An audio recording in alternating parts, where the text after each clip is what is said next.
এক পর্যায়ে হাত্তা ইযা জাআ আমরুনা ফারাত্তান নূর, আল্লাহ একটা সাইন বলে রাখলেন নবীরে, নবী সাইন হচ্ছে বিশেষ কিছু একটা চুলা আল্লাহ বলে দিলেন, এই চুলা থেকে যখন পানি উঠা শুরু করবে মনে করবা বন্যা শুরু হয়ে গেছে, তুমি তোমার সঙ্গী সাথী যারা আছে কুল নাহমিল ফিহা মিন কুল্লি যাওজাইন ইসনাইন, তুমি ইমানদার 80 জনের পাশাপাশি পৃথিবীতে যত প্রাণী আছে সকল প্রাণী থেকে একটা জোড়া করে উঠাবে, কারণ অন্য যা আছে পৃথিবীতে সব ধ্বংস হয়ে যাবে, কাজে প্রাণীর বংশ যেন ধ্বংস না হয়ে যায়, একটা জোড়া করে উঠাবে যেন ওই জোড়া থেকে পৃথিবীতে আবার প্রাণীকুলের নতুন করে প্রজনন তৈরি হয়ে যায়। সুবহানাল্লাহ।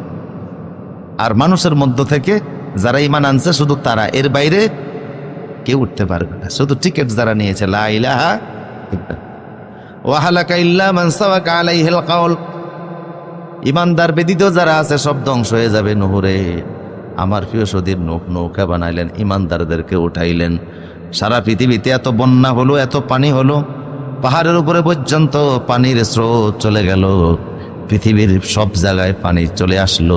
একে তো বৃষ্টির আকাশের বৃষ্টি, আরেক তো জমির নিচে থেকে পানি উঠতেছে, দুই পানি একাকার হয়ে 40 দিন পর্যন্ত এই বন্যা চলতে লাগলো। শেষ পর্যন্ত 40 দিন পরে পানি আস্তে আস্তে কমতে লাগলো, টোটাল পানি কমে জমিনে নামতে নবীর 6 মাস লেগে গেল।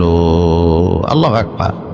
আল্লাহ এক পর্যায়ে বললেন কিলাইয়া আরদু বুলাই মা আকি, হে জমিন তুমি তোমার পানিটা টেনে নিয়ে যাও।